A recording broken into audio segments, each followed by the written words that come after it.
Good morning, Greyhounds, and welcome to CHTV's Morning Announcements. Here are today's top stories. In sports, Jack Edwards and Timmy Dixon will talk about Carmel getting ready to face off against the Wildcats from Lawrence North this Friday. Sophia Casati will give us a look into the aftermath of Hurricane Irma and what that means for the southern United States. And Reagan Markland will share with us what Carmel High School homecoming is really about. All on today's episode of CHTV Morning Announcements.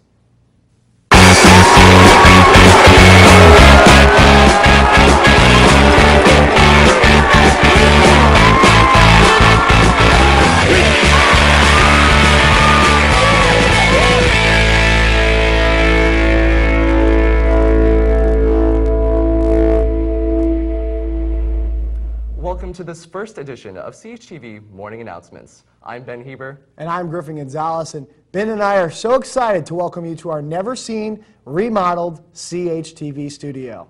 That's right, Griffin. People have been working on it all summer, and we are finally ready to unveil it here today. Now, we have a lot to cover on CHTV's show today, and frankly, we don't want to keep you waiting any longer. At this time, please stand and join us in the Pledge of Allegiance. The flag of the United States of America, and to the republic for which it stands, one nation, under God, indivisible, with liberty and justice for all. Please remain standing for a moment of silence. A happy birthday goes out to cafeteria worker Deborah Brown, math teacher Matt Butchkowski, registrar Maria Picallo, counselor Kathy Patine, Isabella Benjamin, Luana Kakula, Hayden Downs, Mitchell Engel, Olivia Forkin, Scott Ludicky, Jack Roy, Molly Seed, Trinity Wolfgangle, and finally Matthew Wolf. Happy birthday, guys. Carmel football got a big win against Pike last week, but now they face another challenge against Lawrence North this week. Timmy Dixon with us now. Now, Timmy, this Lawrence North team is a lot improved from last year. What can you tell me about them? Well, Carmel 2-2 on the season, bounced back last week with a 21-18 win over Pike. Carmel hasn't lost a homecoming game in 13 years. That last loss was 2003 to Lawrence North. Jack, what do you have to say about that? Well, Lawrence North is on a two-game losing streak. That is a positive for Carmel right there. But Lawrence North have a good young defense and a great receiving core, and especially with Darren McCauley at quarterback, a good dual-threat guy. Ran the ball for 12 times in their last game, picking up 60 yards. But the key man for them is undoubtedly Trey Bonds. The guy's rushed for 337 yards and 6 touchdowns in 4 games this season. And we've seen the Carmel rush defense have some struggles, allowing 283 yards against Carson Steele. If he can have a game like Carson Steele, Lawrence North could pick up the win here. Well, a big part of the homecoming atmosphere are the cheerleaders. Allie Carmichael and Tatiana Gilliam have sat down with head coach Lisa Knipp. Check this out, guys.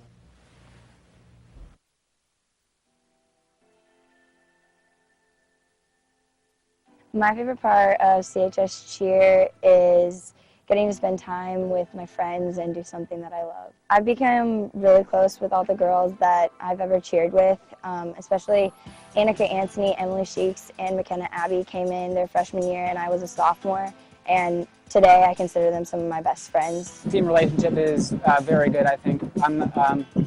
We can all talk to each other, and we all encourage each other all the time when practices are hard and everything, so we all get along great. The team relationship is really tight and close, and we all just enjoy being together, and it's really fun to be around the girls.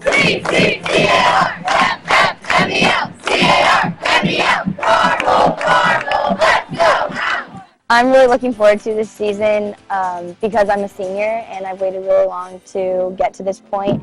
And I'm really excited to help lead the team and just live every moment to the fullest as my last year of high school starts. So this year, with the addition of a gentleman into our program, we are now in a new division, and we've never competed in that division. This is called the co-ed division. Our goals are obviously to win state and bring another state championship home to Carmel High School.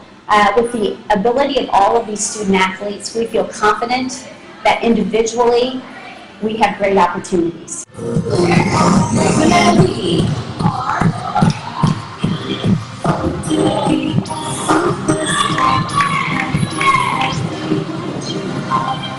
Definitely would love to win co-ed state, and if possible even go on and win nationals. Practices usually consist of warming up stunts, first of all, warming up tumbling, and then we start full-out routines. On Wednesdays, we also run a mile at the beginning of the practice, and we do something called assessments. So after the mile, we do 10 tucks on addition to that. We always bring fun national choreographers that I work with on my national judging track.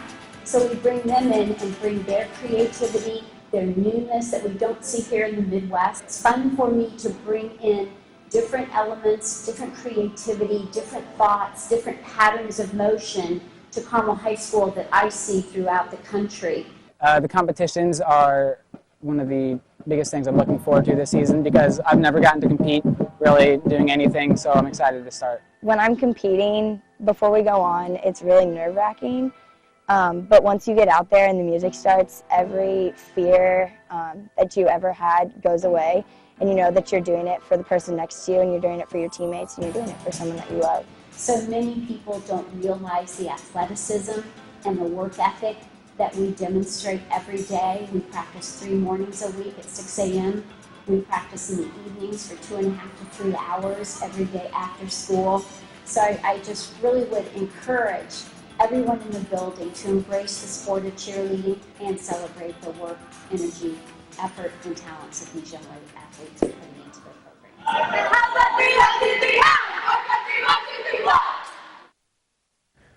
That's all from the sports desk. It's been Jack Edwards and Timmy Dixon. Have a great homecoming weekend. Thanks, Jack and Timmy. Today's club meetings are as follows. NHS will start its tutoring during SRT. Please get a pass from Mrs. Johnson. DECA will have a call-up meeting during both sessions of SRT in the auditorium.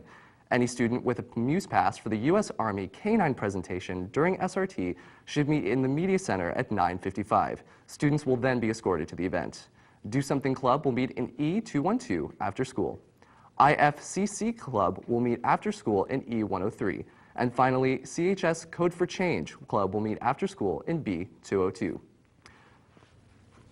For the past 2 weeks, Hurricane Irma has ravaged the southern coastlines of Florida, causing flash flooding and mass evacuations throughout the state. We now head over to Sophia in news with an update on the aftermath of the storm. Sophia, what should viewers know about the conditions in Florida after Hurricane Irma? Well, currently the main damage seen throughout the Florida coast is the result of flash flooding. But Ben, we are seeing that there could have been possible preventions to these floods. Let's get right into the story. The Florida reef tract's weak and diminished coral may be a cause of the major flooding from Hurricane Irma. The reef is supposed to protect the coast from large waves caused by the storm. This is not the case. Only 10% of the reef is covered in living coral due to bleaching. Bleaching occurs when algae that the coral consumes withdraws from the coral, leaving it more susceptible to disease and breakage. The 2 main causes of bleaching are increases in ocean temperature and ocean runoff and pollution. A healthy coral reef would act as a buffer between the waves and the coast.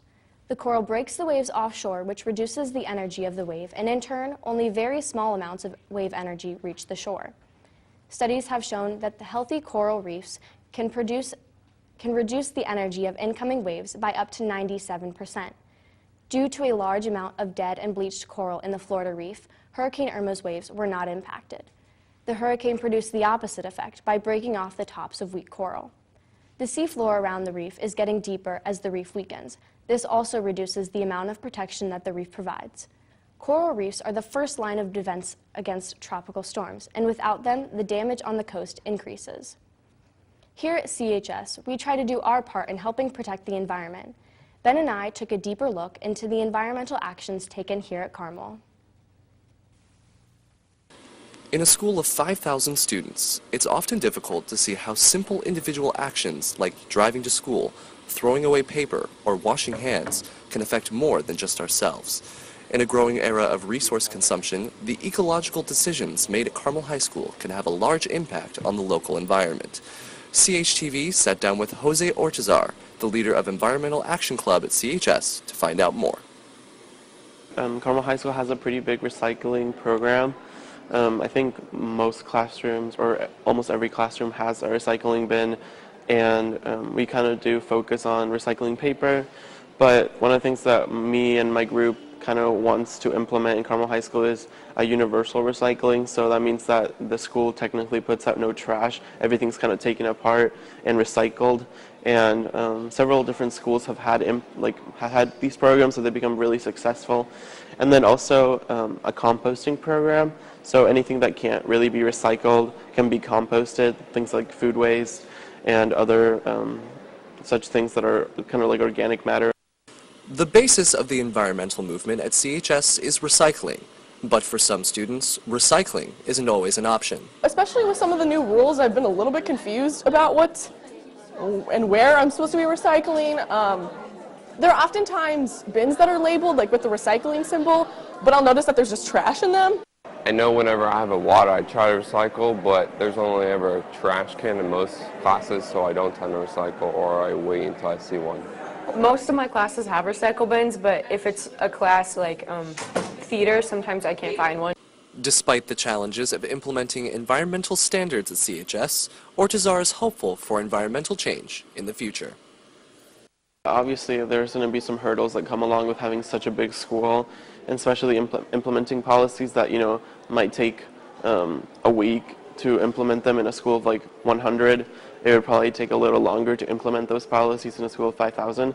However, I think if the administration and the student body really step up and learn either about the environmental impacts that their composting could have on the local environment, and also a community garden provides a lot of different benefits from, like a community feeling, or just learning about organic foods and, different types of benefits that a community garden could entail. For the morning announcements, this has been Ben Heber and Sophia Casati, CHTV News. From here at News, I'm Sophia Casati. Thanks for tuning in, Greyhounds. It's quite interesting to see how our actions can have impacts on the environment in a local and national sense. Thank you, Sophia. Here's what is scheduled for the rest of today, September 14th. Gaming Club will have a call-out meeting after school in H207. CHS Ping Pong Club will have a call-out meeting in the freshman cafeteria after school. CHS Conspiracy Theory Club will have a call-out meeting in E122 after school. Diving Team will have a call-out meeting at 3:15 in the main cafeteria. Pinterest Club will also have a call-out meeting at H319 after school. And finally, Gay Straight Alliance will meet after school in B206. The following is scheduled for tomorrow, September 15th. Fellowship of Christian Athletes will meet at 7 in the morning in the freshman cafeteria. And also, don't forget, spirit wear orders may be picked up at the bookstore. Homecoming at Carmel High School, full of traditions like dressing up, Lace King and Kiss Queen, the dance, the football games, heck, even miniature house building. But what is the true meaning behind it? CHTV's very own Reagan Markland tells us what Carmel High School homecoming is all about. Good morning, Carmel. I'm Reagan Markland, bringing you your CHTV entertainment update. This week marks another year of the age-old tradition of homecoming. While we get dressed up and attend fun events, it is easy to forget what the week is really about. Each year, Carmel High School alumni come from all over to return back to their high school and, as some would say, remember the good old days. Alumni from the class of 2017, Maria Bashmakov, says that it is special to look back and remember her years at Carmel, as well as see current students having a great time. Bashmakov isn't the only alumni with fond memories of CHS. Alumni from the class of 1986, Karen Woods, says that when she attended Carmel, some of her favorite homecoming festivities were the parade and the faculty trike races. Additionally, she enjoyed the mattress races that were held at the track where Murray Stadium is now. Current Carmel students have the opportunity to participate in activities at homecoming this year. I hit the halls to find out what activities CHS students enjoy the most. Check this out.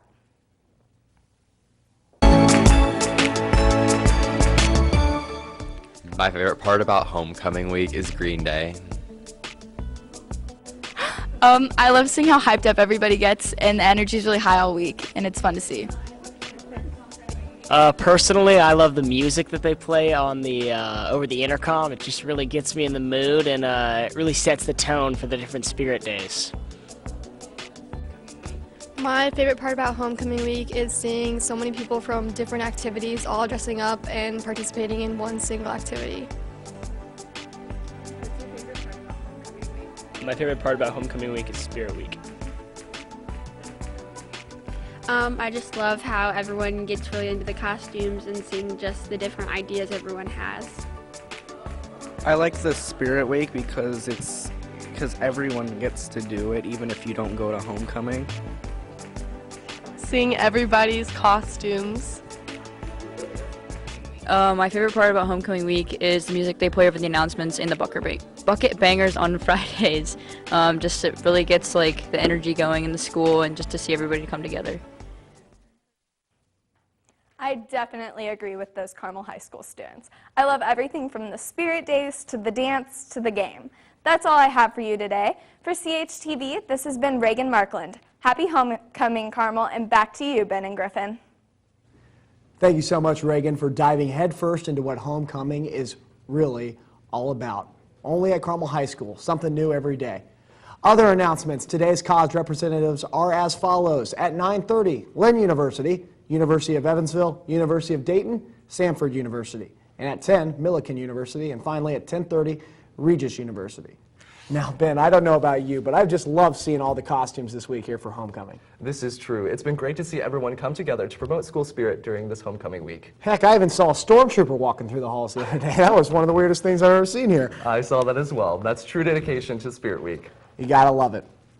Well, this concludes the morning edition of your CHTV Morning Announcements. For more coverage from CHTV, please visit our YouTube channel, CHTV Carmel Television, or follow us on Instagram at Carmel TV. For CHTV, this has been Ben Heber and Griffin Gonzalez. We hope you enjoy the rest of your homecoming week.